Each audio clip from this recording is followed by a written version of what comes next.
Hey everybody, listen up. I got mega huge news. Meat Eater Live is heading back out on the road.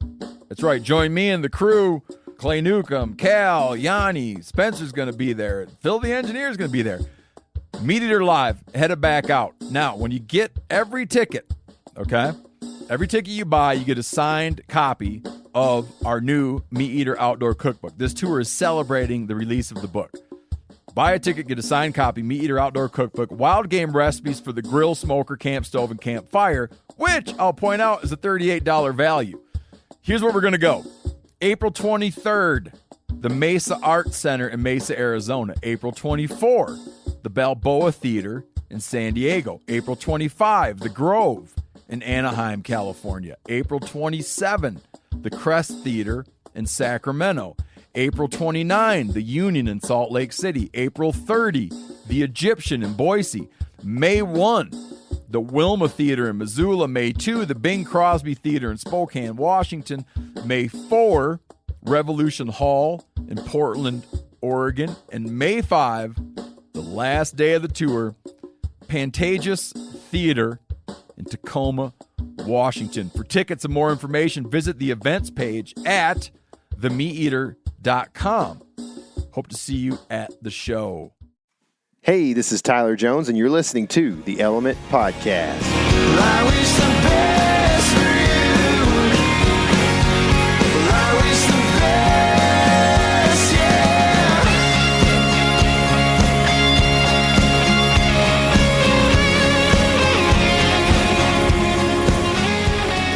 What's happening, all my woods people? We are chilling in the Mouse House here in Alba, Texas. And the guy laughing across from me is your favorite co-host, Casey Smith. What's happening? That I was not prepared for the Mouse House. That's pretty funny. He left you some little Everywhere. nuggets. Yeah, over there. I'm taking a bath when I get home. Good. Don't worry.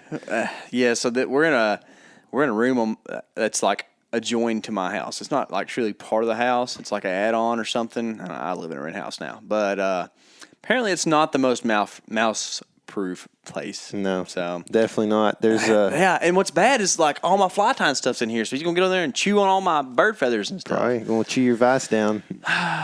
Man, That's a good he better vice, too. not. Speaking of vices and mices, Hey, for real. yeah, for real, Yeah. we are pretty fresh off of a Llano River trip down in Texas. We did a little fishing trip. And by the way, happy Easter, everybody. I forgot to say that. Yep. Which by the time this releases will almost be into the next weekend. But we are talking with a guest today that is cool for me because I've been a fan of the media that he has put out for the last 10 years. We're talking with Shawn Luchtel of Heartland Bowhunter. We're talking to him about burning. The burning sensation that a land manager has inside of him to burn his property. And Shawn's got some experience doing that. He's got some guys that work with him at Heartland Bowhunter that know their way around the woods pretty well and know the different plant species and that kind of thing. So you guys will get to hear about that. But back to our trip, the mice and the vice. We tied some flies. Yeah, in this very room. Tied some very flies and then headed out shortly thereafter. I mean, was it the next day? I think it was. Yeah, we headed out the next day to the central part of the grand state of Texas.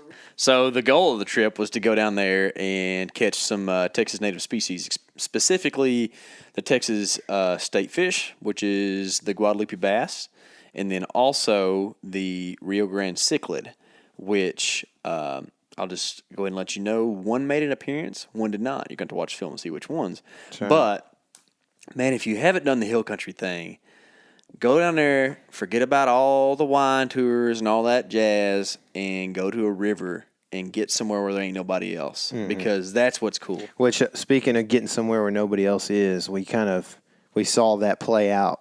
Yeah. Success-wise for us. Like the further we got from people and less people we saw, the better the fishing was. Yeah, and it's pretty cool because, all right, so a little plug for our friends Onyx. down there in the hill country, there's like no cell phone service. Yeah. And you can't do nothing. But before we went down there, saved some maps, offline maps, and we were able to find like those super secluded little what do you call them? Low water crossings. Yeah. And use that for stream access. So what you can do in Texas, if you didn't know this is one of the few like super awesome public land things we have in Texas. Anywhere a highway, right-of-way, or any sort of right-of-way crosses over a navigable waterway, you can use that to access that waterway.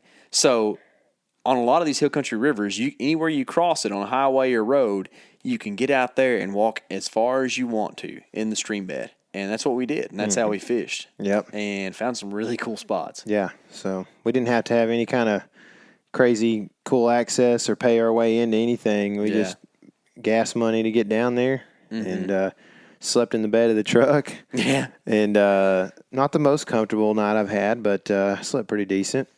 But, yeah, it was really neat, man. We got to hop off in some riverbeds and super clear water and really cool water. You know, it feels good this time of year, especially considering we had a couple of warm days, you know. Yeah. But, yeah, we had a blast. We caught quite a few fish. It was a little slow because I guess the river was kind of low and slow. Yeah, it was a little bit low, a little bit clear. And in the past, I've had better luck, like not like when the river's high, but when it starts falling, it starts clearing up and falling to where you have like pretty clear water, but pretty swift and higher water, and that's when it's the best. But this year, it was kind of more, I mean, it was a lot like what it is in the summer when I'm down there. And it's just, you just got to figure out how to catch them. And I think by the last day we were there, we'd figured it out. Like, well, okay, so there's a top water pattern. You just got to watch the film and see what that's all about. But they're pretty much like midday. You just find like the deep spots, and there was fish in there. And that one spot we stood there and just warm out for a while. Yeah, it's pretty cool. Yeah, it was fun, man. And you know, the like you said, the more remote we got, the seemed like the better the fishing got, and there was a couple times when you're sitting there driving, and you're like, I'm not sure that I'm not on just a ranch road here. Yeah. Like, I'm not sure. Oh, for sure. Like, we crossed some cattle panels, and you're in open range country out there. You know, it gets kind of wild. It does. Kind of western. It's a little western. And you actually, oh, man, like, one of the best parts of the whole trip, we weren't even on the Llano proper, is a feeder creek. And low water crossing across it, and we're literally driving, and Tyler sees fish. It barely had any water in it. Pretty killer. You're just going to have to watch. Yeah, it was a pretty good one, pretty good fish that was in that creek, and several of them. And, yeah, that was cool, man. And the weather was great. Only had one, snake encounter, which somehow I can at least manage one everywhere we go, it seems like. But, down there you're thinking rattlesnakes, and you're kind of, it's dry and arid, and hot down there, and it's just that kind of southwestern feel, and you're thinking rattlesnakes the whole time, and man, kind of keeping an eye out, but not worried too much, staying in the river mostly.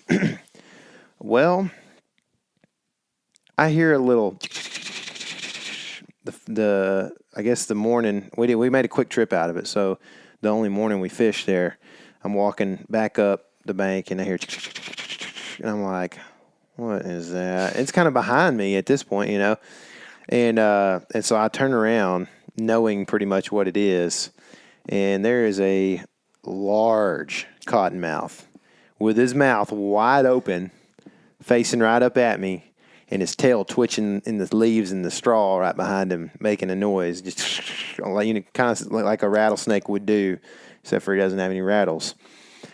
And I had just walked past this thing. I'm talking within probably 2.5 feet.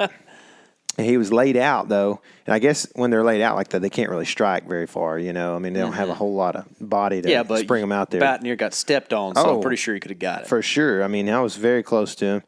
And then, anyway, he was just very, very large, and I had walked right past him.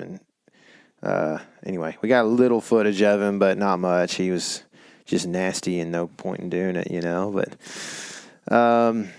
yeah, it's a fun trip. So let's go from the cool waters of the hill country to the burning fires of the Midwest and get Shawn on the phone. What do you think? Let's holler at him. All right, on the phone now we have Shawn Luchtel of Heartland Bowhunter. What's good, brother? Not much, man. Just working away here in the office. Wish I was doing something outside today. I was supposed to be burning, but conditions are a little too windy, so I opted out of that, and I'm sitting here at the desk just getting some work done. Well, bummer on that, man. We are not burning property either, so there are things that we would definitely rather be doing right now too. But so goes life, man. But I'm glad that you were decided to be a part of this podcast, man, and that you wanted to come talk to us a little bit. I just want you to give us a rundown of how you came to be where you're at today. Maybe from like college all the way through today. Kind of give us your story, give us a background, and let us know how you got where you're at.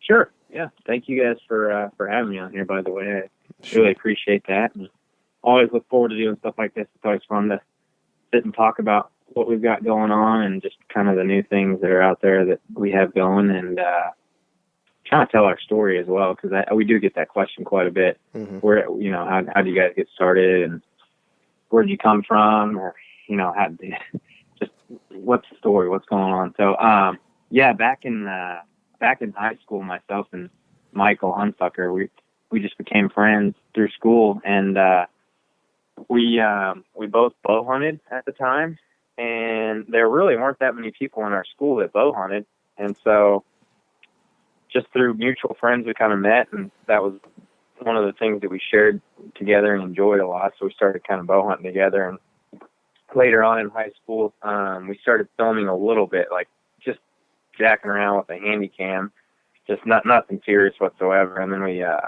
went to college together because we still enjoyed bow hunting, and we also were on a trap club, or a trap scholarship, I guess you would say, at Lindenwood University in St. Louis. And so we both went there, and there were other hunters there, obviously, and we kind of all had like our own little clique, and we were all just bow hunting together. But Mike and I just seemed to film our hunts even more than normal. And any time that we weren't in school, we were hunting or doing something involved with hunting and filming it as well. And so that kind of brought up the side of like a tree arm. What they use a solid tree arm. There really wasn't a good tree arm on the market at the time. And my dad owned a machine shop. Well, he still does to this day, just a different one. And we had one of his tool makers build us a tree arm. So from there, we basically just manufactured the tree arm that we wanted to put onto the market, and we started selling the HB Sniper Pro. And from there, we wanted to show what quality footage came from that arm, and so we decided to start a TV show. And I can't remember. I think we started out on the MAN channel, the MAN or something like that, and graduated from there to the Sportsman's channel for a few years. And then from there, like our 6th season, we went to the Outdoor channel and have evolved into what we are today. That's kind of the short version. There's obviously been a lot of things along the way, but super blessed to be able to do what we do. We're always eager to learn something new, whether it's the production side, the hunting side, the management side, whatever it may be. And we just very, very fortunate to be able to do what we're doing today. I never would have imagined I'd be doing this back when I was in high school or even college, really. I didn't know what I wanted to do going through college.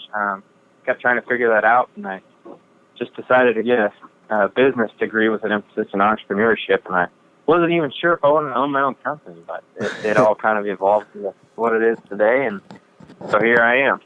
Man, that's awesome. I personally, I think a lot of you guys, and I know there's a lot of people out there that have the same feelings, and I think it shows in media, man. Like you guys were the pioneer of a lot of the things that are happening today.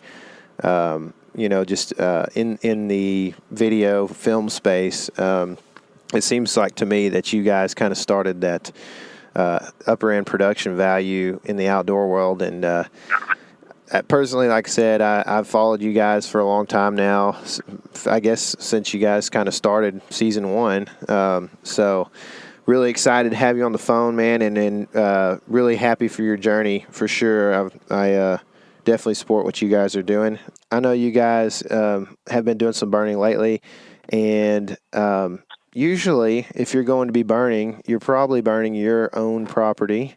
And so I think the first thing I'd like to talk about here is just purchasing a property. Some of the people that listen to this might be interested. I know personally I'm interested in property, and I don't have one currently, but I would love to have something around here local just to be able to manage and kind of get involved with that whole side of things. So I don't really want the real estate investor perspective unless you know, like at the end you cap it off with a little bit of justification. But, you know, from a deer hunter perspective, you know, you guys, the properties that you hunt are important to what you guys do. You know, they give you the ability to go out and be effective getting harvests on film. So from somebody who not necessarily would be looking to film, but just to be effective hunting, what should they be looking for when they're first looking for properties to buy? Well, that's a great question. For one, I want to kind of start off something like if people are ever hesitant about buying land, like, you know, is it a smart thing to do? Yes, it is. It's one of the smartest investments you can make, because, I mean, there's only a limited supply of it, and it's only getting locked up more and more, and smaller tracts are being made rather than, you know, bigger tracts. So buying land is an extremely good investment because the price continues to only go up. I mean, it may drop down a little bit, but as time goes on, it's going to continually go up. So you're always going to have a great investment in that. But as far as whitetails go, when looking for certain properties, I think it's kind of tough in Missouri. So I feel like I did a lot of searching prior to it, and talked to quite a few people, and I was very, very hesitant on what piece I wanted to buy. It took me a while, and I was patient, which I think that's really, really smart. Don't necessarily jump on the first one that you come across. But looking back, I kind of wish I would have. I was just overly hesitant because the piece that I looked at originally, very first one I ever looked at, was actually priced right, and it kind of had everything you'd want in a smaller tract. It had a big rolling hill that went up into all the cover with warm season grasses on the lower portion of it that led into the timber, and then in the bottom was where the ag was at, and it just kind of had all of it for a recreational piece. I even think it had a pond on it as well. And it was, like I said, it was priced good. It had income, and I was a little bit scared at the time. I guess I wasn't quite ready. I was just kind of looking. I wasn't quite ready to purchase. I was more or less just looking and getting a feel for it. But anyways, I think when you're looking for something like that, you want something that kind of has it all like that. If there's income on the property, like agriculture like that, or CRP paying, it's going to be higher priced. In this case, this one wasn't, and I was just a little nervous. So it would have been a great investment. But there are underlying things you got to look for as well. You know, there could be a bottom where there's WRP, which is wetland restoration program, and with the wetland restoration program, yes, I believe there is some sort of income with it, but it will always be in a WRP. It's never taken out. It's a lifetime term, so it's always going to be kind of like a swamp ground, I guess you would say. So if there were WRP on it, it may be lower priced, and so I think that drives a lot of traffic to it. But if you're gonna buy it, you're gonna always have WRP on it. You can't ever put anything else in there. So right. You got to look for stuff like that. Trying to think of some other things that were kind of underlying that I'd come across. Well, neighbors for one. That's another thing that I was looking for when I was looking at pieces of property. I found a really nice piece. It was small. I think it was only like 50 or 60 acres. And I could put ag on there. It was just in pasture at the time, so they weren't drawing any income off the property, but if I were to buy it and put crops on it, I would get income. The only thing was, the more I talked to the agent that was selling it, the more I realized that the neighbors were trespassing on that property, and I didn't really want to deal with that. Mm-hmm. Coming onto my property without permission, and so that kind of drew me away from that. Just getting to know the neighbors and what's surrounding the piece is really important as well. Trying to think of any other underlying things that might kind of be in the way. Access, yeah, that's another big one. If there's just one point of access onto the piece of property, and you have to go through all the cover to get to where you want to hunt or anything, and you're going to spook all the deer out, it's probably not a good thing. Right. So I'm always looking for that. And that was kind of the reason that I ended up buying the piece that I did buy, is it has a couple access points. Actually, it has 3 access points and potentially another one. And so it's only an 80-acre piece. It's not really big, but I think it's a perfect piece for the average blue-collar guy. Mm-hmm. And you can access it from 3 or 4 different areas. It's got a ton of cover.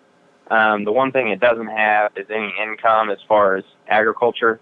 Mm-hmm. But I really wasn't looking for that as a whitetail hunter necessarily. I was more attracted to all the cover that it has, right. All the brushy stuff, and all the big stand of timber. Sure. And I was able to also put in some food plots. I've got an open area, but it's rolling pasture, so I drilled in alfalfa there, so the roots will still hold the dirt together and it won't erode. Mm-hmm. And it's just something I can go in and maintain with mowing, and I can spray it to keep the weeds down. And then I also have a lower food plot that's probably only maybe a half acre that I've got in clover, and then one other food plot that I'm going to turn into brassica mix. But basically with the surrounding properties on 2 sides of it are just wide open cattle pasture, so there's not really any deer hanging out there. And then on the other 2 sides are bigger blocks of timber, so it's more or less like a travel corridor, I feel like, for deer passing through it. And so, I mean, it holds some deer, but they're definitely moving back and forth between mine and the neighbor's property. Yeah, man, it sounds like an awesome place. And, you know, I too, am kind of at that point in life where I'm really starting to explore the options of buying a property, of course, as an investment. But, you know, let's be honest, every time I look at a property, I'm always thinking deer, you know, and like, how is this going to hunt? What's it going to do? Is it worth it for the whitetailer standpoint? And I'm very guilty of looking at a property and assessing it for what it is and not seeing what it could be. Like I want that property that's kind of set up, maybe not like with food plots and everything, but like I want the cover to be there. I want the forage to be there. I want the water to be there. And if it's not, I keep looking. But I don't look at the things that I can do to change it to make it better. When you look at a property, mm-hmm. what's some of the more easier things that like maybe something doesn't have but are easy to put in or easy to change, easy to make habitat manipulations to? Well, a lot of people don't really think much about timber. In Missouri, especially, I feel like, you'll look at a block of timber and they may want to look at logging it, and yeah, you can get some income there, but it needs to be a selective harvest, I feel like. You can't just go in and do what they call like a high grade, where they just take all mature trees off, because then that just leaves your less desirable trees there to thrive, and then you just have a really bad stand of timber. So I think that's something that you should definitely pay attention to. What kind of timber stand does it have? Are there like heavy oaks? Are there walnuts that are in there? Are there a lot of good hardwoods that are standing on the piece of property? And in Missouri, you can go to your the conservation department, Missouri Department of Conservation, and apply for a timber stand improvement project on your property, and they'll give you an option of either doing it yourself or hiring a contractor to come in and complete the timber stand improvement for you. I'm choosing to do it on my own, which it doesn't matter either way, but you have to apply for this, and there's actually state funding for that's allocated each year.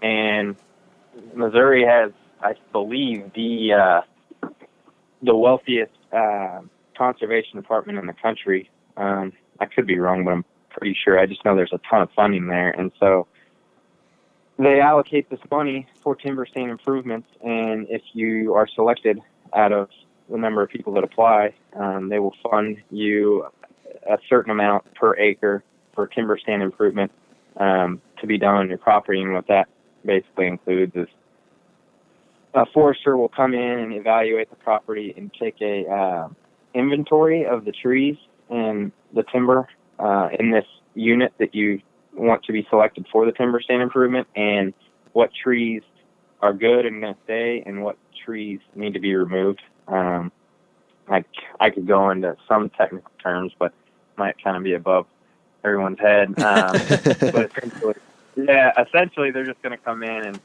and tell you what you can get out of your farm as far as income to complete this process, and they'll pay per acre.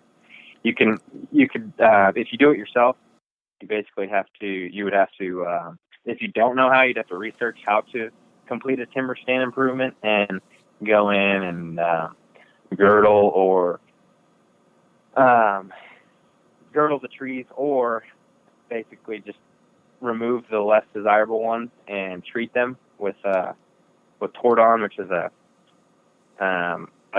basically just a tree killer. And yeah, so I feel like I'm trailing off here, but there's funding available for timber stand improvements on your farm. Mm-hmm. And then CRP as well. If you can get areas of your farm put into CRP, that's another source of income. That's also desirable for the wildlife. Sure. Yeah. Not pertaining to your farm, not pertaining to anybody in Missouri or elsewhere. Overall, just why would you burn? What's the general concept and the idea behind burning a property? Well, for one, before you even do burn, make sure you know what you're doing, and you could just seek professional help there if you have no idea what you're doing and you've never done it before, because the last thing you want is for fire to get out. Then you're doing it for the wrong reasons, and it could be a huge problem, and you could get in a lot of trouble. But some of the reasons that we do burn is basically to reduce fire hazards, fuels and stuff on the forest floor, or even in a field. There's just a lot of fuel sitting there. Especially if it's never been burned or been decades since it has been burned, and that's a huge reason why fires have started out west every year, big giant fires, because that stuff those forests used to always be essentially naturally burned off on their own through just wildfires, and that stuff's been basically stopped because of human invasion. And they don't want fires going crazy and people's homes being destroyed. So now there's a lot of fuel sitting on the forest floor, and these fires start and basically just rage. But anyhow, just reduce just your hazardous fuels that are on the forest floor. And then there's a lot of debris that needs to be removed that may be sitting on the forest floor, like dead trees and stuff like that. So it helps clean it up and make it a lot better, or a lot more appeasing to the eye, and just it looks better in the timber. And really the main reason that we do it is to improve the wildlife habitat, whether it's just in a field of native grasses or in the timber. If there's sunlight reaching the floor, your habitat's going to be better. All your native plants are going to thrive from that.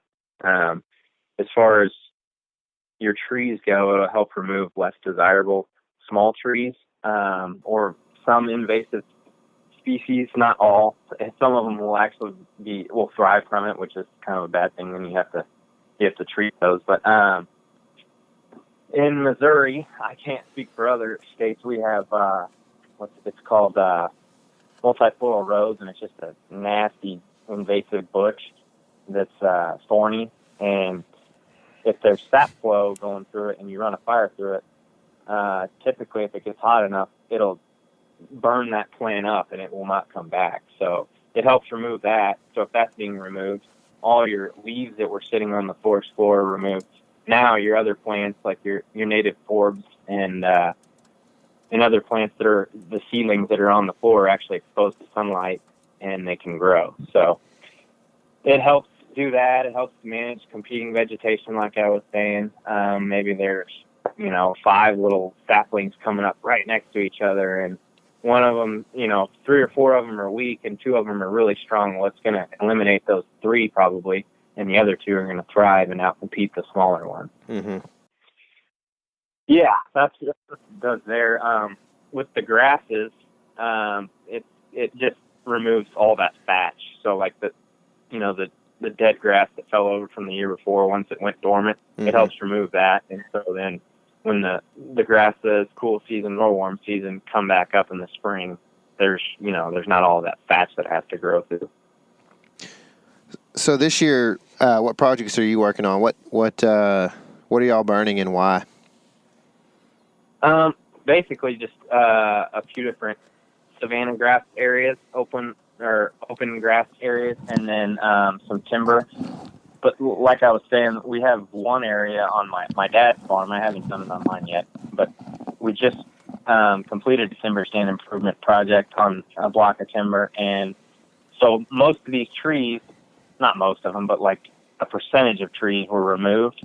And a lot of these mature oaks were left that were already there that aren't, now they don't have to compete with, 40 other trees right around them, just a few others, and they're a giant tree.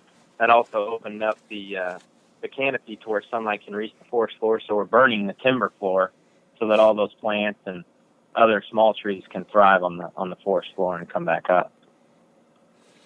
Cool. So I've got a question for you that I know we're kind of concentrating on whitetail stuff, and for good reasons, because we all love to hunt big bucks and does and everything. But so I'm a generalist when it comes to outdoor opportunity. I love birding. I love to shoot small game. I even have a bug collection at home. I know it's kind of weird, but so.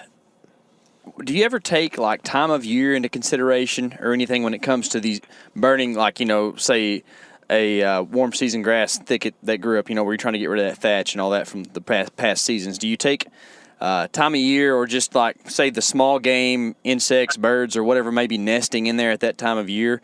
Do you burn at specific times or temperatures or weather conditions to avoid, taking out that section of wildlife? Absolutely, yeah, that's a really, really good question. We do think about that stuff all the time, and it's super tedious as well, because right now there's quite a bit of stuff that we need to burn on our farm up north. I was going to burn today here in central Missouri, where it's a little bit drier, but up north it's super, super wet, and so that's kind of delaying our burning. Mm-hmm. And that's fine, but with that being said, like, I don't want to get into mid-April and it's finally dried out enough or whatever for us to burn, and there's turkeys laying eggs and other sorts of birds that might have nests on the ground or something like that, and go in and burn them all up. So yeah, we try to get most of our timber stuff done by now. Yeah. It's just a matter of if it's dry enough or the conditions are right. And so here pretty quick, if we do get the right conditions, we'll get into the timber and get the rest of what we want burned off. And that kind of goes the same for most of our open savannas with the grass and stuff. But some we do burn later on. For instance, I have some 2 smaller areas. One's maybe like half acre, and then the other one's probably 3 acres. On my farm that are basically overtaken by fescue, and I have no desire to have fescue growing on my farm. I'd rather it come back into native grasses, which are mainly warm season grasses. Well, these are cool season grasses, so when they start to grow, it'll green up. It'll be your cool season, which is like April and May.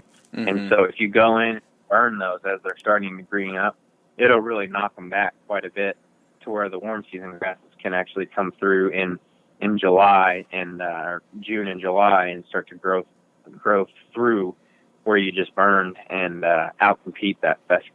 So you give some, you take some on that. Like, yeah, there could potentially be nesting going on in there, but there's quite a bit of other cover that will be left untouched, where I'm not going to be burning this year, to where they could have other nests and wildlife can move to. Like, I wouldn't want to go in and just burn off, several hundred acres on my dad's farm, because then that's going to push all your wildlife out. They're not going to have any cover right there left.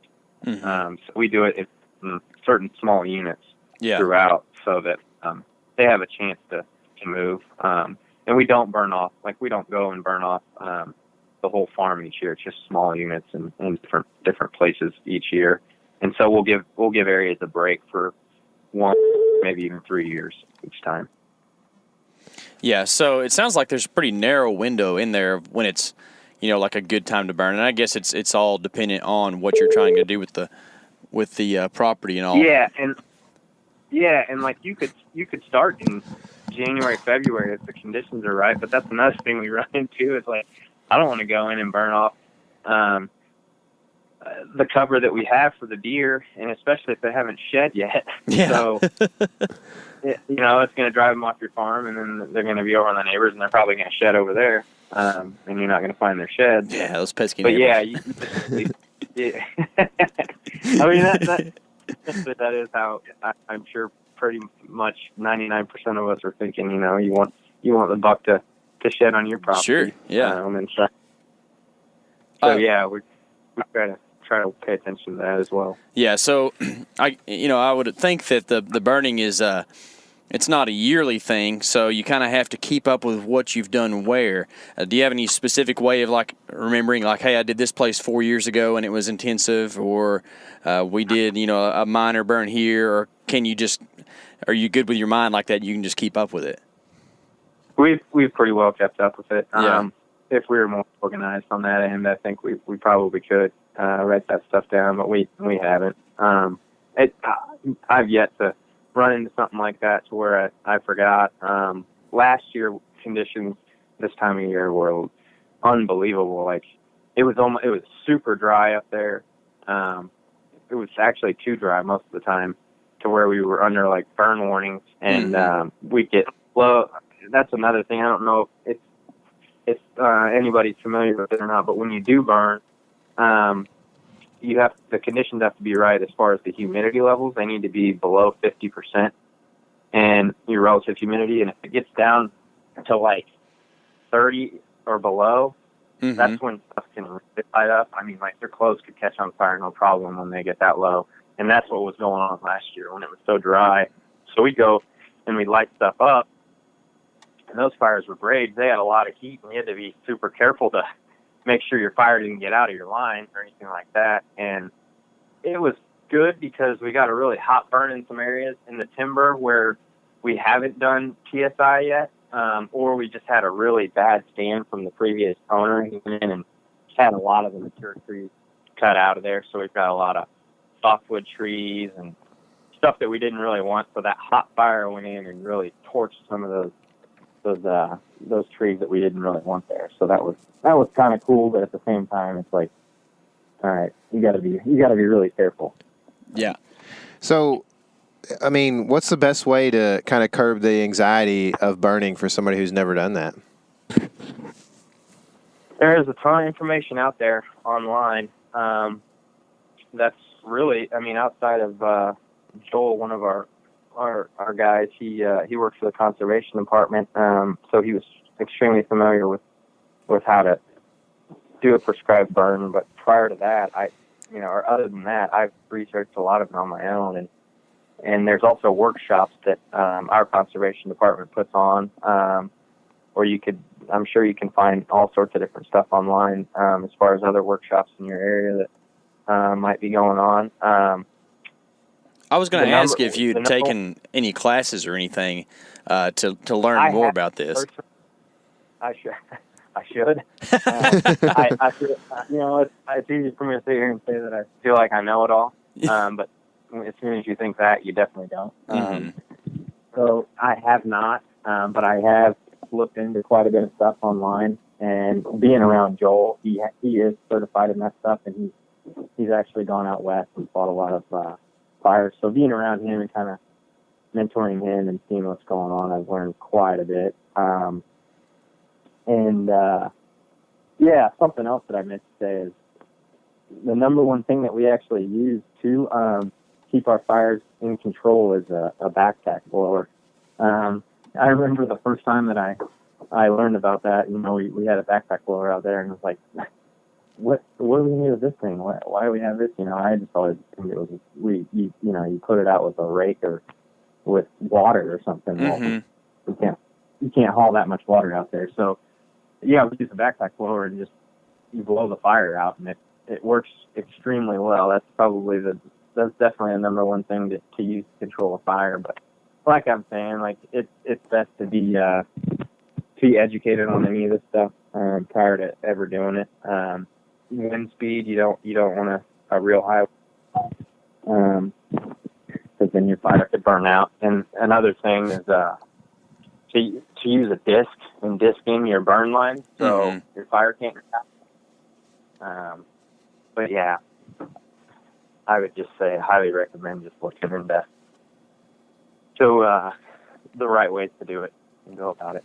Yeah, sure. So do you ever, let me give you a little bit of a scenario. So say you want to burn an area to start anew and plant your food plot in that spot.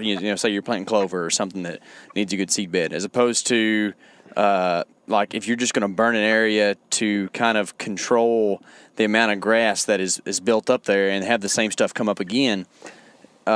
Do you structure those fires differently or do them on different types of days or different wind speeds or something to get different results?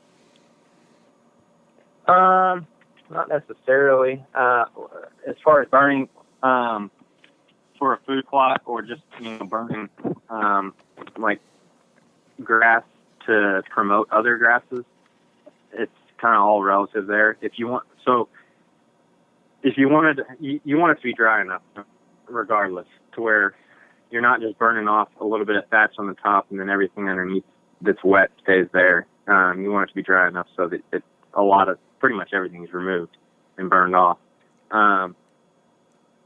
If you were just burning off an area to put a food plot, it's the same thing. You just want it to be dry enough to where it removes all that thatch. But you're still going to have to go in and disc it up to basically kill off anything that is going to come back. You'd have to wait for it to green up, and I can't remember the exact length of the plants, but I would assume it's around like 6 inches. You got to wait till it grows about 6 inches before you come in and spray it. But if you were going to disc it, you just let it come back a little bit and then could go in and disc it up to where you just have just dirt. But the only other thing that is different as far as burning conditions is in the timber you need a lot lower humidity levels. So I said 50%. That's mainly for grasses. If I was going to burn the timber, I'd probably want it to be around 40% relative humidity and have about a 10 to 15 mile per hour wind. Whereas if I were just burning grass, you only need about a 5 to 10. And if you have anything above 15 on grass, you might not want to do that because it's gonna run a lot quicker just because the fuel for the fire, the fat that's on the ground, is a lot drier and thicker than in the timber. Mm-hmm. Mm-hmm. So, do you guys deal with cedars much, and does that worry you if you do?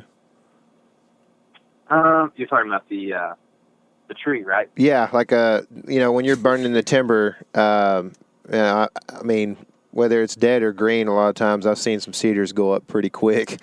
So I was just wondering if you guys ever have struggles with that in the timber. Not in the timber, no. Typically because the flames don't usually get that high unless it's like last year, like I was saying, when it was really dry and had low humidity. Typically not in the timber. They don't usually light. The only time that they'll ever light is in those open areas of grass. So like our open savannas, we have a lot of cedars, and really it's only about the first time that you go in and burn those areas that those cedars light up. And if you have a good disc line around your whole burn area, there's really nothing to worry about. They'll light up and they burn down and they won't come back. because it kills them. But no, we've never really had too many issues with the thiers. It's pretty cool to watch them burn, though. Yeah, no kidding. Especially for a pyro like myself. Yeah, I know, that's kind of how I am. Yeah. I had way too many fireworks as a kid, for sure. Yeah. So, how long does it take you to come back to a section after you've burned it and say, "Well, we need to do this one again"? Well, it just depends on what's in there. If it's kind of like we have one area on the farm that has a ton of little, like, I think they're like pin oaks that came up all at once. So I don't know if there was a pasture there 30, 40 years ago or what was going on there, but there were no mature trees, and it may have been grazed at that time and then just left alone. And then all of these trees came up at once. And so they were all trying to outcompete one another. And they still are to this day, but they're all the same size. They're all probably like 6 to 12 inches in diameter. So there's a bunch of thick trees in there. And we've gone through, I mean, there's no room in the canopy for sunlight to hit hardly. So there's no small vegetation on the forest floor. So we've gone in there and burned off that leaf crop, or leaf fall, not crop. And we've waited till that, the conditions are right for a real hot fire. And when we do that, it's burning a lot of those trees and hitting them pretty hot. And so it, like I was saying earlier, it thins out a bunch of those less desirable trees, the ones that aren't as strong as the other ones, and the stronger ones thrive and make it through. So with that being said, those weaker ones are dying off, which open up sunlight for it to hit the forest floor, and it's just kind of regenerating growth at the bottom. So stuff like that will go in and we'll burn. We've been burning almost every year. We've given it, I think, a year or two rest here and there, but until we feel like that stand of forest looks good enough to where we have healthy, mature trees and sunlight's hitting the floor and there's vegetation growing on the ground, then we'll start to back off on how many times we burn it. As far as like the grasslands go, we try to give those, if it's a really good stand of warm season grasses, we'll and there's not much cool season growing in there, we'll give it 2-3 years rest before we go back in and burn it again. So once you get closer to the point to where you're happy with it, that's probably when we back off on the burning a little bit and give it a little more rest. Mm-hmm.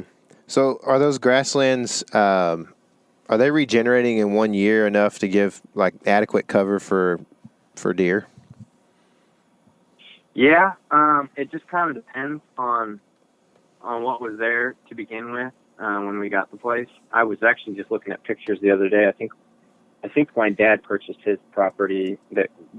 That's the main piece that we own, by the way, and it's the biggest piece that we do most of our management stuff on. But yeah, I was looking at pictures earlier this week, actually 5 years ago, and this one stand that we have is probably the best on the farm. It's just like the perfect stand of warm season grasses, and I actually put it on HB's story the other day. And when we first got it, it was kind of a mix between the two, between warm season and some cool season and fescue and stuff like that. And I think we burned it 3 or 4 times in that 5-year span. So I think we only gave it 1 year off, and now it's to the point to where, I mean, I'm not going to burn it this year. We burned it last year, and I probably won't burn it next year either if it looks about the same. But the year after that, I will, just because of the layers of fats that'll be on the ground, just to try and remove those. But yeah, so there's certain areas that look really good, and there's others that still need work. Mm-hmm. Cool. So when you do burn like that, how do you know what's coming up is what you want? That's a great question.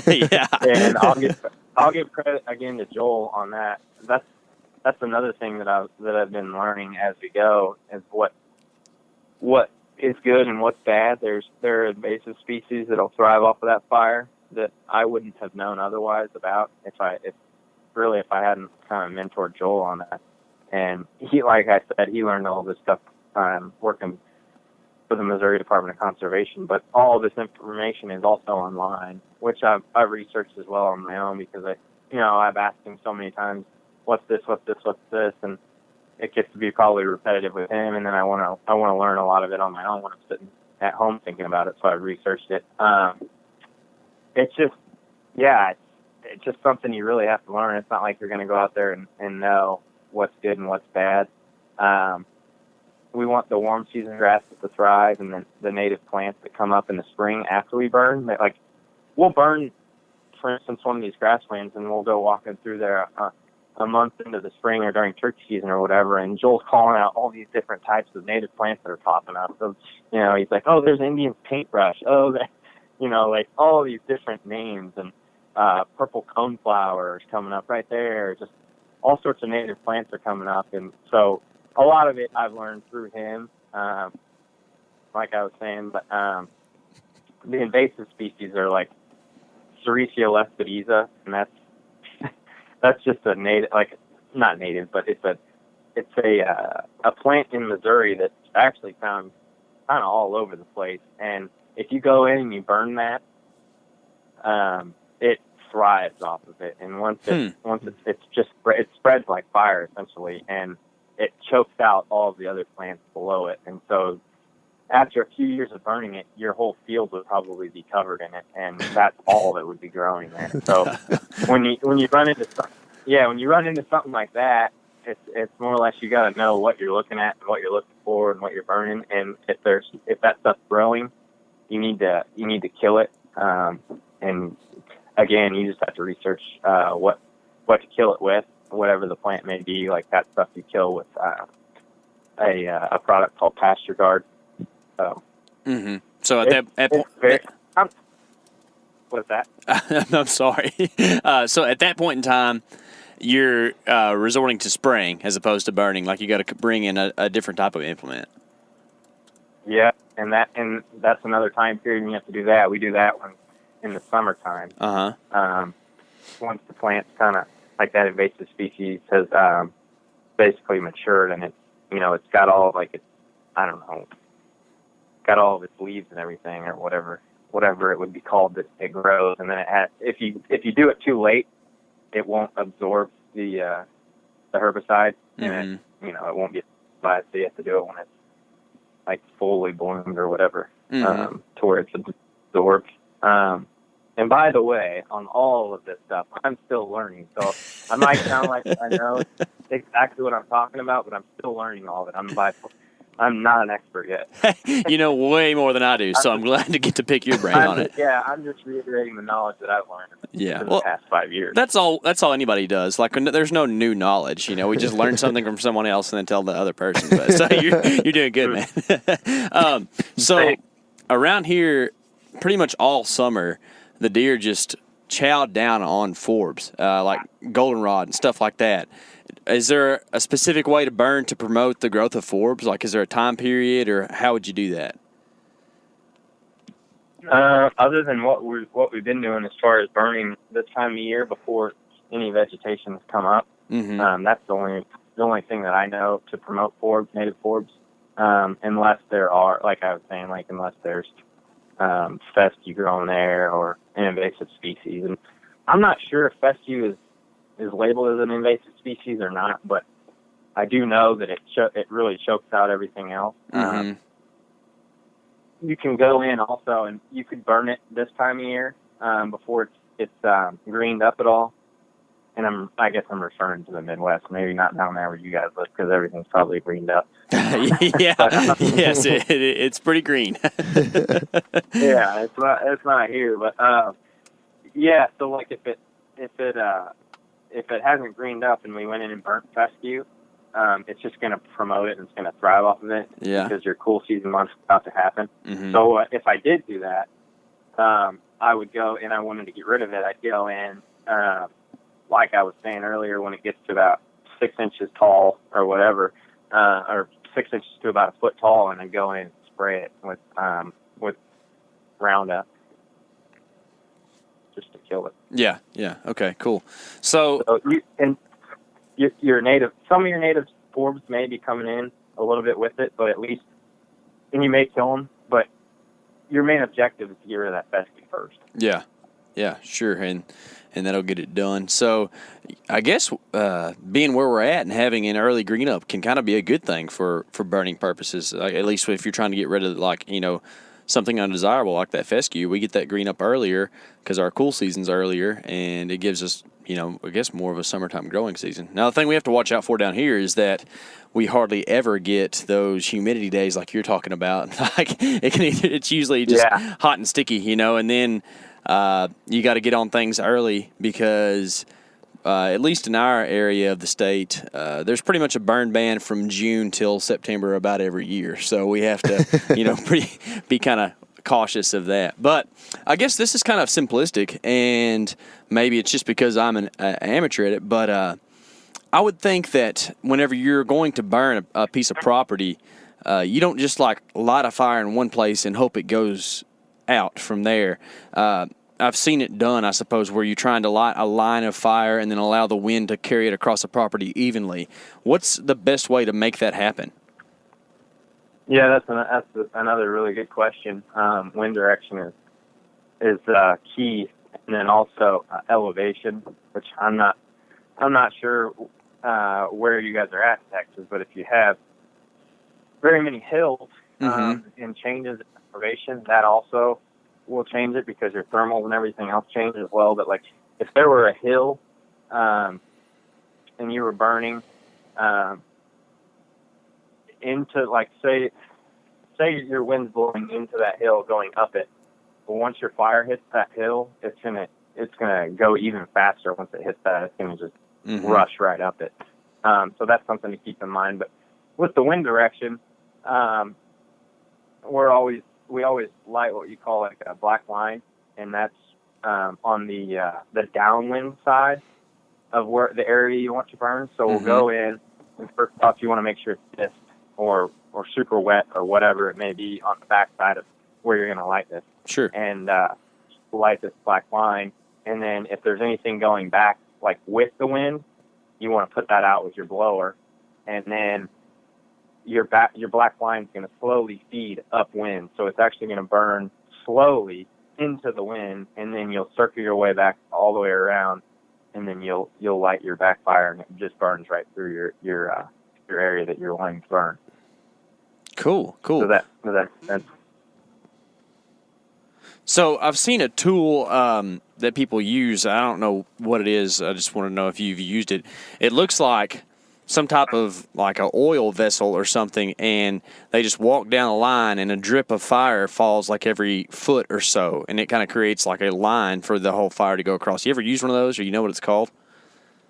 Yeah, that's called a drip torch, and basically it's just your fuel that's inside of it is 3 parts diesel, 1 part unleaded fuel, and it's just mixed up in there. And then so it goes out this little tube out the end of it, and on the end of your tube is like a little I don't know what the material is, but it essentially soaks up that fuel that's coming out of there, and you'll light that on fire, and as you're going along, your fuel's coming out, and it's going past that, through that flame that's lit on the end on your torch, and your drip torch, and so your fuel's lighting through the air, and it's taking the flame through the air, and once it lands, that's where it sits, and that's where it obviously expands and starts your fire. Gotcha.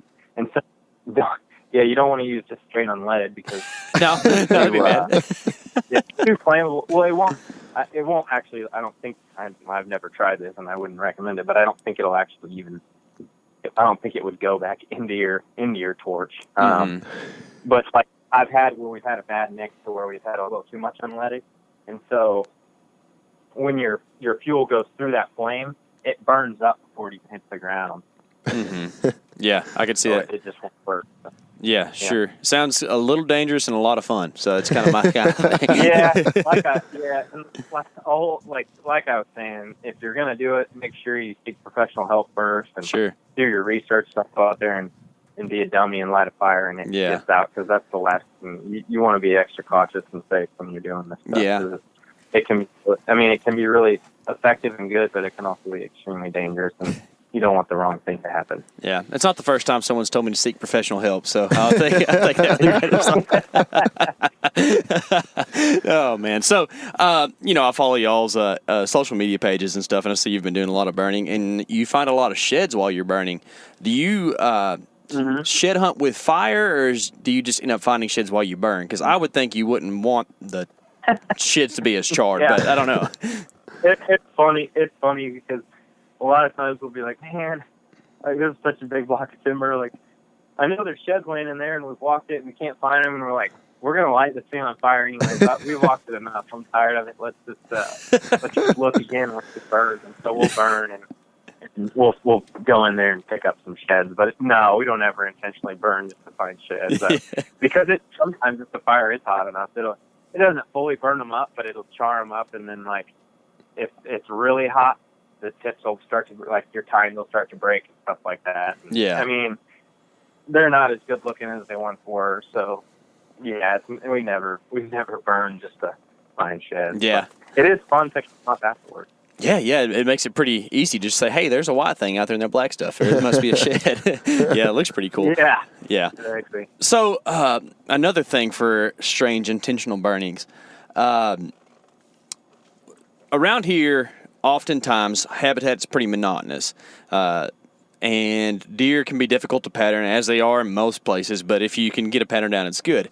Have you ever burned an area, say, late in the summer or maybe even early fall to maybe funnel deer movement away from that burned area? And side note, I guess, to the question, is that even an ethical thing to do? And if you believe so, yes or no, and why?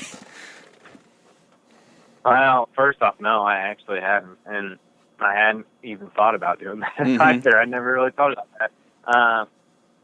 Man, that's a tough question. I don't know, and I don't know the answer to how much they would actually avoid it either. Yeah. If it were a really big piece, I would think that they would avoid, the center of it and stuff like that. But as far as the edges go, I would assume they'd still go. I mean, I've seen deer go through burns this time of year areas that have already been burned. I've seen them go through there this time of year, but I don't know. During the fall, that's a tough question. I personally wouldn't do it, and that's like there are good times actually during the fall to burn that I've heard. I've never done it, but the reason being, I guess, in the forest, if you were to go in and burn in the fall, it's more liable to kill off your invasive species that are in there, where, like, if you had multifloral rose or rosebush honeysuckle that's growing in there, because the sap flow is going back down into the roots that time of year because it's becoming dormant. And so if you had a fire that you sent through there and it burns that cambium layer, which is the outer layer inside the bark, while the sap flow is going down, it cuts it off and basically chokes out the plant, and it ends up dying. So it is. I've heard that it's a good thing to burn sometimes in the timber in the fall, but I've never personally done it, and it's one of those things that I'm unsure of, and I probably won't do it just because that time of year I'm like hunting. Yeah, and, I hear you. and there are, like you're saying, like there are areas that I don't. Most of the areas I want there to be covered, I don't want to remove it that time of year, so I've just never done it. Yeah, sure. But I can also see the benefits of that, fall burning, as far as like what we talked about earlier with the small game, because all your young of the year is going to, be older, more mature. You're going to have less insects in the woods, and, all your birds are going to be south. So I'm sure you kind of have a lot less collateral damage as well if you were to burn in the fall. True. Yeah, that is true. Yeah. I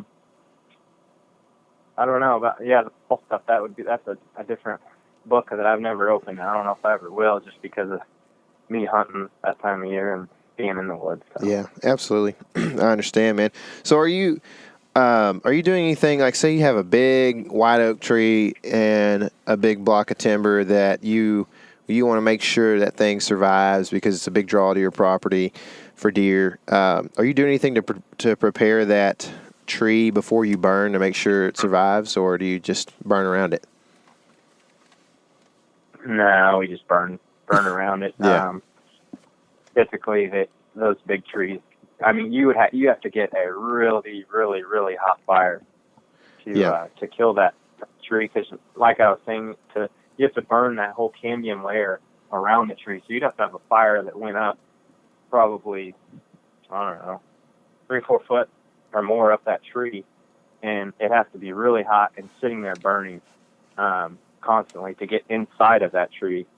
You could have a hot fire and it could go through really quickly, and the tree would be fine. They call that like a flash burn. Mm-hmm. But if you had a slow, really, really slow, hot burn, and it kind of went up that tree, and it gets into that sap flow inside that tree, that's when it would kill it off. But no, we don't usually worry about that. Like a lot of the locust trees, they're undesirable hardwoods, just nasty trees. Mm-hmm. Some of our fires, especially if they go through a grassland and there's a locust tree in there, the sap flows, there's a lot of sap flow actually through those trees, and the fire will climb right up those trees and kill them. So with those trees, I'm fine with that. But as far as an oak goes, it doesn't. Yeah. Are you noticing, this is just kind of a side note to burning, but are you noticing deer eating the locust bean pods? I've seen them eat them on farms that I've hunted where there's really no food source. Right. On a lot of the stuff that we've been managing lately, we have a high density of food sources, and a lot of variety to where they don't typically eat that stuff. Yeah. But there's a place here close to where we live that Mike's had control of for probably 10 years now, but we really haven't done any sort of management as far as land management goes on there. And we try to shoot does and stuff like that and let bucks grow to mature age. But as far as the trees and stuff like that goes, it's kind of just overgrown with invasive trees, and there's a lot of locust trees and not many good hardwood trees. Mm-hmm. And there's a lot of locust pines, and I have seen them eat those there, but outside of that.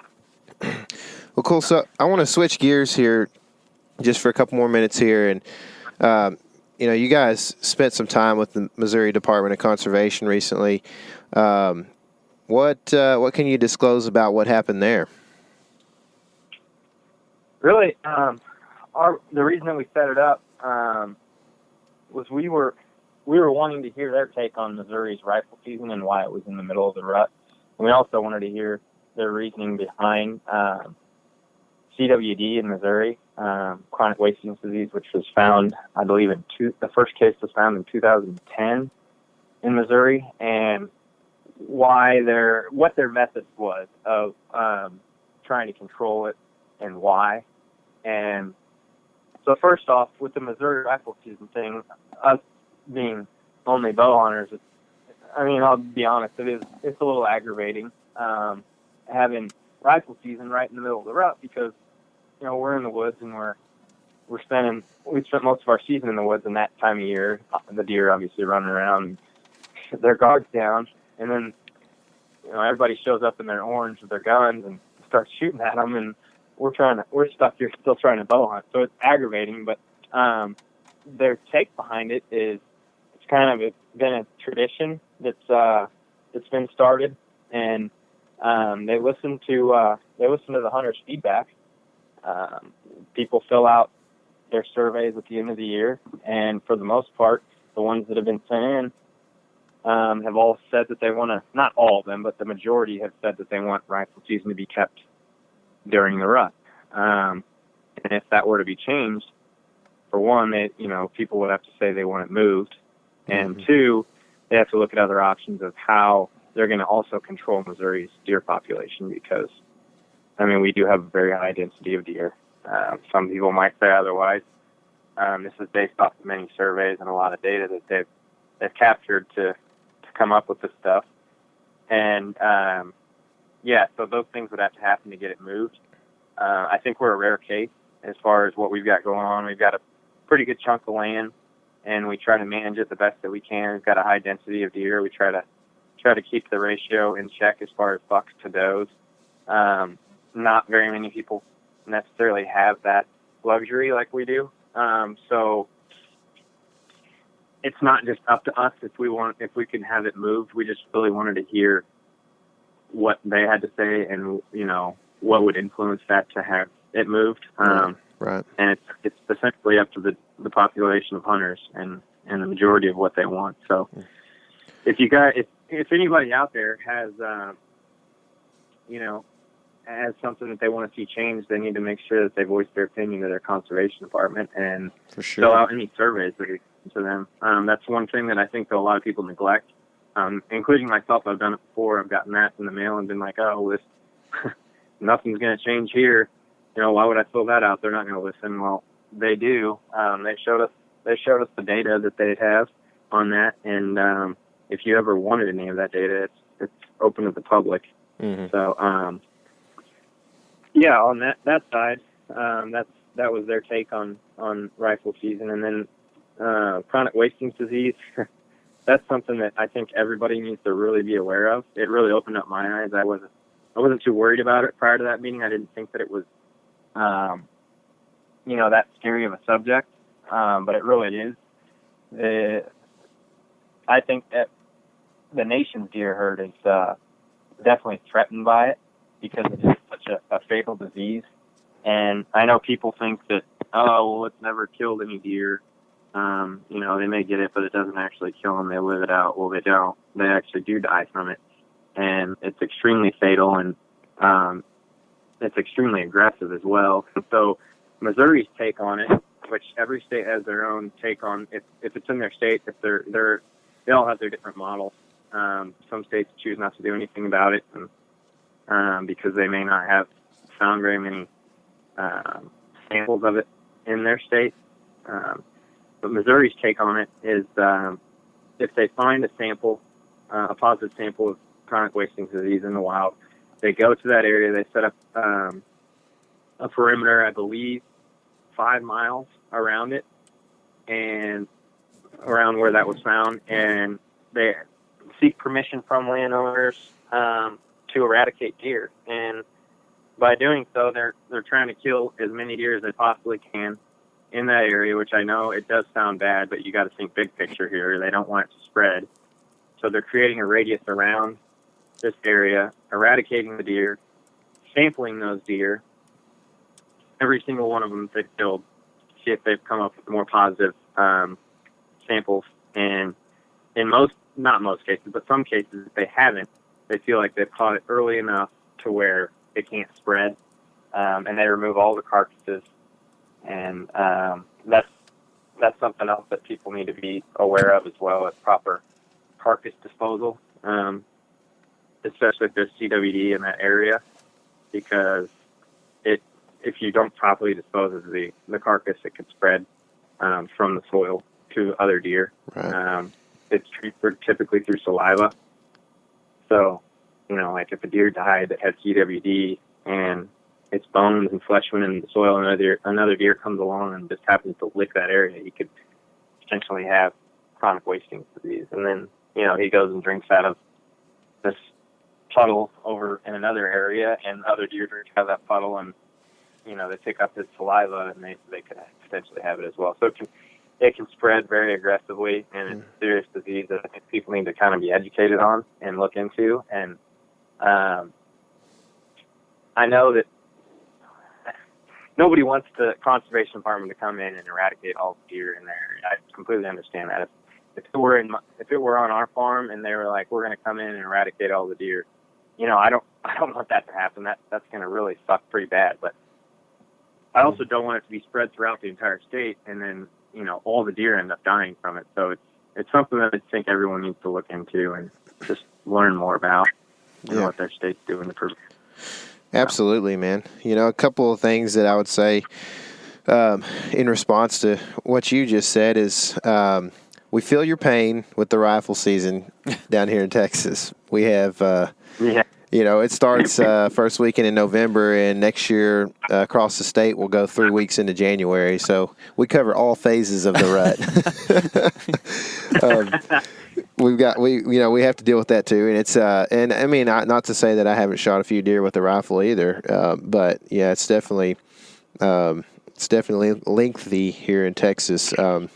And you also make a good point about, voicing your opinion. We've got a lot of pending legislation changes or regulation changes here in Texas. I think actually they closed the public comment today, which by the time this podcast episode airs will be in the past. But we didn't see any regulation regarding CWD, no mention of it, and so we're kind of working on that here since we've had a few cases pop up here in Texas. So, it's you made all the good points about it. It's something CWD prions or prions, however you want to say it, can stay.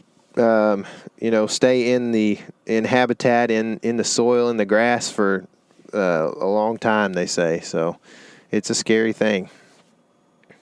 Yeah, I think you're exactly right. One of the scariest things about it is they don't know enough about it to basically get rid of it. As far as there's no cure for it. There's no vaccination or something like that for these deer or anything like that. So, everybody's trying these different methods, and, I think the worst thing you can do is nothing.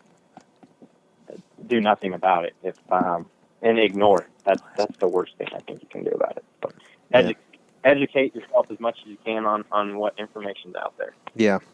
I think that's a great way to kind of wrap this thing up. I've got one statement, or I guess they're both questions. I've got two questions left. One is, can Joel come walk around in the woods with me when I buy a property? And the other is, what's the best way to find out what Heartland Bowhunter and Shawn Luchtel are up to these days? If you buy it in Missouri, I might be able to, especially northern Missouri. I love looking at land around here. It's fun to look at, but probably not in Texas. I don't know if I'll get down there for that. That's all right. That's all right. If you want to look for more about what we're doing, we're constantly doing, look us up on social media, Instagram or Facebook. We've got both of those, or Twitter. And our handle on Instagram is Heartland Bowhunter, all one word. You can find our Facebook page, Heartland Bowhunter, as well. And then I think my Instagram, I'm not very active on Facebook, so don't look for me on there. Or I guess you can, but you probably won't see much. But on Instagram, I try to stay more active there, and my handle on that is Shawn, SHAWN, _Luchtel, LUCHTEL. So you can find me on Instagram for what I've been up to, and follow Heartland Bowhunter on all of our social media channels, and watch our TV show on the Outdoor Channel, most importantly. Mm-hmm. Our new season 11 will be coming up here in July.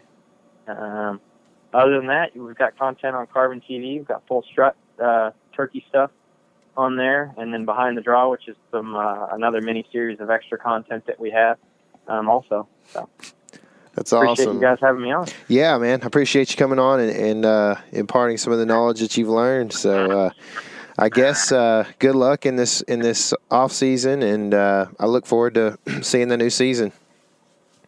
Thanks a lot. All right, we'll see you. Thanks, Shawn. See you guys.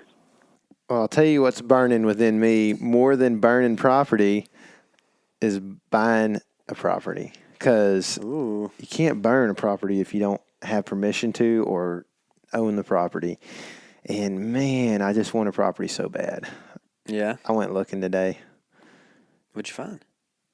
A bunch of high dollar properties that are way too big. Yeah. Yeah. But no, I don't know. I would love to have a piece of, to manage for sure. I mean, and having something like a round home, man, like just to squeak out there in 10 or 15 minutes in the evening and just see what's going on. Not even during the season, just looking around, whatever, just to kind of be able to have something in your back pocket if you get an hour or two to go out there and, make it a better piece of property for wildlife, I don't know. That's something that I just kind of got this itching to do lately, and it'll probably be a while before anything happens, but the good thing is I've got this podcast to refer to when I get to that point, and lots of good tips there. So yeah. Well, on my rental property here, my what do they call the people who my landlord? Yeah, my landlord. She's totally cool with me shooting deer off the place. I got 3 acres here, and none of it's wooded. But my plan is I'm gonna institute a little bit of Shawn stuff back there. I'm gonna burn off about a half acre on the back here, plant a 3-sided. Well, I guess it's not a polygon, like a square without one side, right? Triangle? Yeah. And no, not triangle. It's going to be open on one side.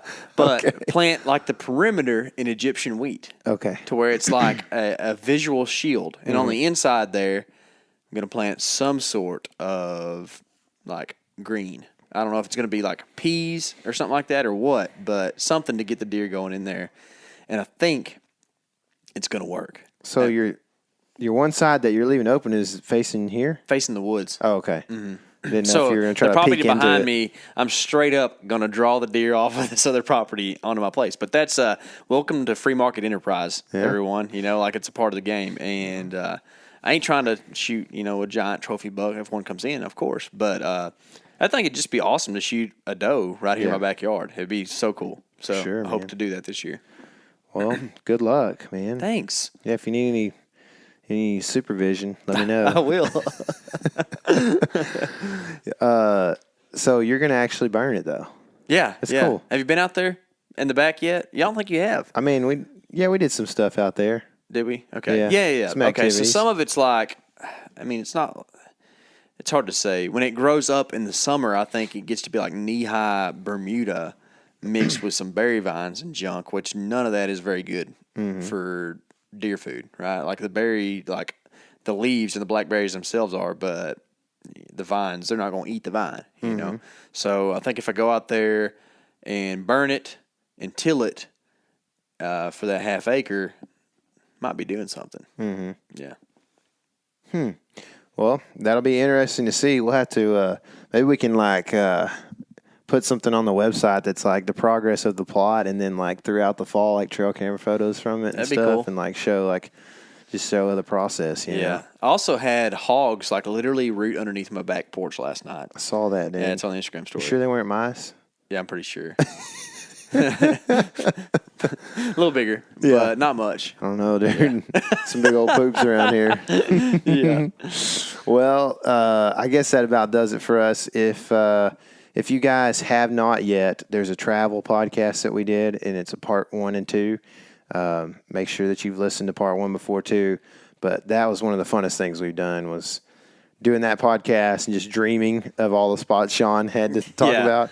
And then, we posted, I don't know, it felt like 50 or 60 pictures, but I don't know. I don't think it was that many, but I kind of had the whole like throwback, of all these places Casey and I had been, and then some with Shawn in there. That was a good time. So make sure if you're a dreamer or a traveler, or if you just like cool stories, go listen to that thing. We put a lot of work into that, and that was fun. So anyway, other than that, man, we'll catch y'all soon. We got another good one lined up for you next week. So check in on that, and remember, this is your element. Living it. Well, I wish the best.